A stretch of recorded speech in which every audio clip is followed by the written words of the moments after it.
the issue of the political influence.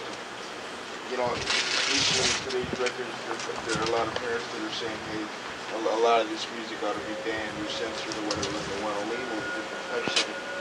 Do you feel any need for that, or do you have any comment about that? It's a ban. Statements regarding how it's got to be. The fact that people try to ban yeah. Well, I don't think they should ban what people listen to. I mean, I think that's ludicrous. Of course, if you can find anything to ban, even though our whole record is about sex, if you can find it, I don't think it should ban what people do. They should let people. I think people should decide. Or at least parents should decide for their own kids. Because each has their own separate levels of what they consider, listenable, or offensive, whatever. So they should. You can find something wrong with anything. Well, you might think Chuck Berry's, offensive. I mean, it doesn't really matter what it is. You ever listen to Carpenter's lyrics? Like the shirt. This is directed towards Steven. Since you're the newest member of the band, do you find it hard to adjust to playing with the band? When did you realize that your input towards the rest of the band, meant something? Or did you just fit right in? When they actually didn't argue when I had something to say, that took a while. No, it takes time, sometimes it goes well, sometimes it's wrong.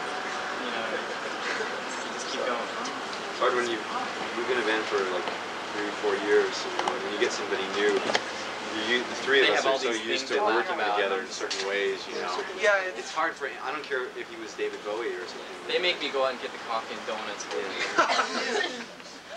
He's our whipping boy. Because I noticed that, one day. That's why the record's like this. We said, yeah, you can come and watch us before. do you want to comment on that? Yeah, you can go solo on that. Take a question from the great outdoors. Yeah. Did you guys consciously try to make this album more commercially accessible, or did it just kind of come out that way? We've tried every time to make it commercially accessible. Well, what I meant was with the keyboards and all, it's a lot more poppy and radio style than Well, I go to dance clubs, and I guess too much Dead or Alive come to my head or something.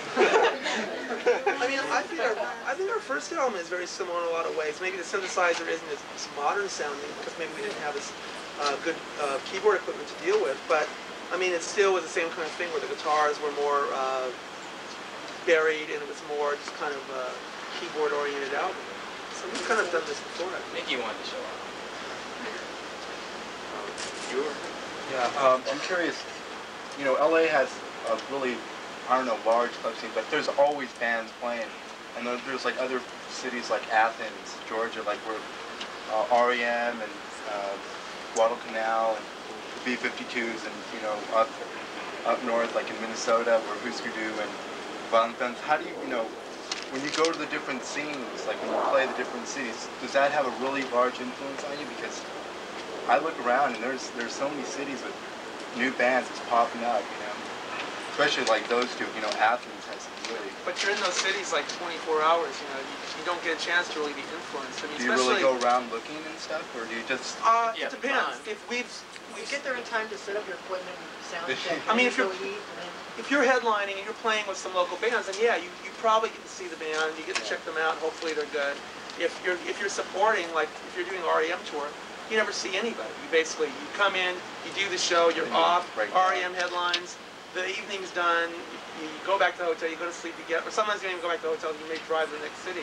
So a lot of times you don't even, really get to notice it. Get a chance to look at what's going on there. I think like on our tour, Pittsburgh, we like went and saw some bands play, and we went REM and us got to play. But that was like one of the few times I remember going into a club. I think someone's tape ran out. There's Which one? This one? Looks like my flip tapes. We flip for you. Complimentary flipping.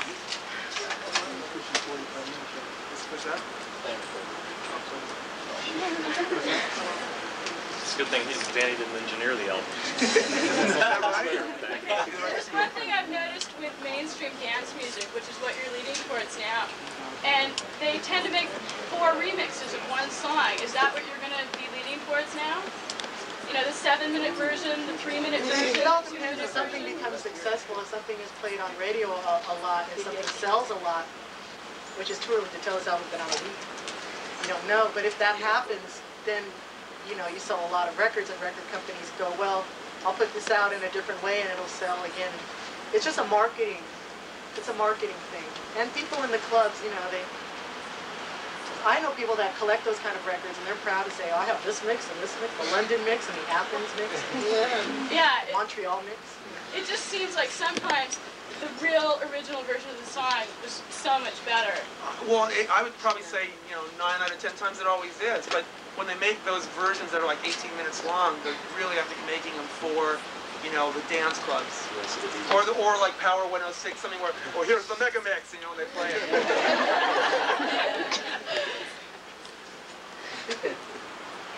Black jacket.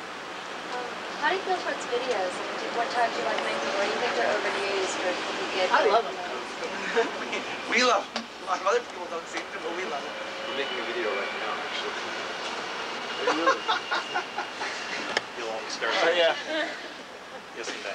Yeah, is there a certain time of day, Michael, when you find that you write better, or is there a certain mood, like when you're depressed or when you're happy, that anything? I used to think that, but then things it just happens. We know what it is. It's just someone says, you know, you got to have some songs we're going to record on such and such a date. And so that's when. When you say there was you used to think. When you used to think that there was a time of day or there was a certain mood. I used to think, well, it's when I'm doing this, or it's when I feel like this, but it's really not true. It's when you know, if you concentrate, you think, I want to write a song, you know. You were able to bring that over. Yeah. Yes. Do you feel that, like... Actually, getting back to that for a second, it's when I'm trans-channeling. You know, bring an out-of-the-body experience. Right.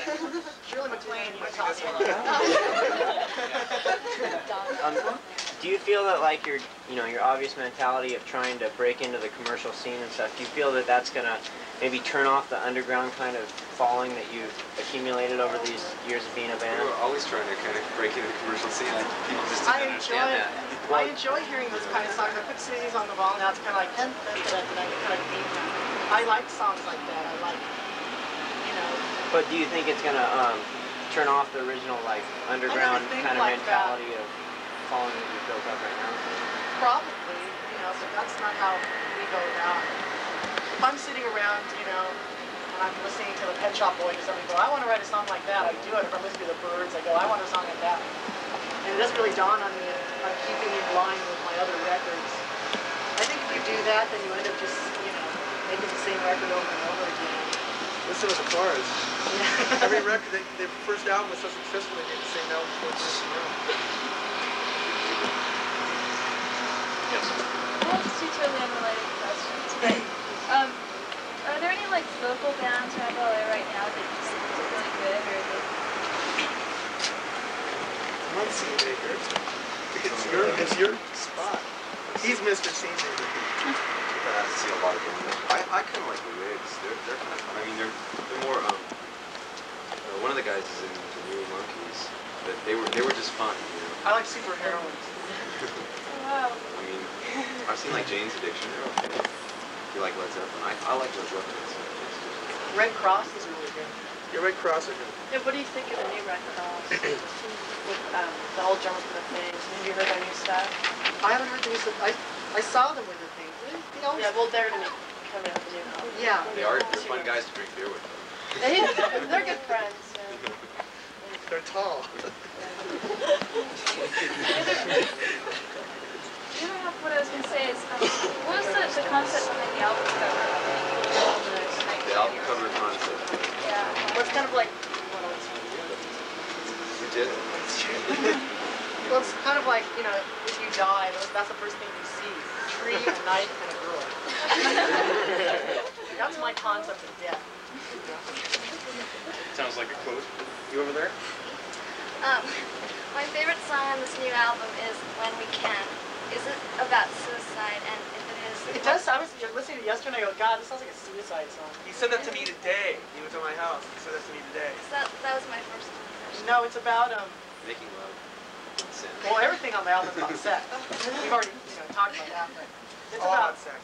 It's about making, I guess it's just about being on the beach. having sex. Or being depressed about it. Yes. Yeah, I like to get Steve back involved in this whole thing here. Oh, thank you. Yeah. For a No, it's while, okay, it doesn't matter. While he was warming up, he was getting excited. You know, he was talking about his guitar playing. I'm curious though about your guitar playing. You said that you were self-taught, and I've been toying around with this old beat-up guitar I've got, and someone gave it to me. I don't know, and I'm having a hell of a time getting started. And I wonder if you use a book, and it seems to me that bar chords are the most popular form of modern guitar playing. And it's easy too, because then you just bar it and you can play the chord anywhere you want. But it seems to be kind of confusing. I want to know, how can you self-teach yourself something like that? How did you do it? Did you watch other bands locally, or Big Brother, or a friend or something? Actually, I mean, you don't only play with your hands, you play with your ears. You know, when I say we cut things off records, you know, you listen to it, you go, I want to play that, you know, and you play it. And I always had this weird joy of like learning stuff and like showing friends that, you know, like Zeppelin licks, like probably everyone, and Yes stuff, you know. And there's. How did you learn like a G chord and a F chord? Well, that. Does that even matter to your music I making? think it came out of a book or something. They just show you all the chords and you just go.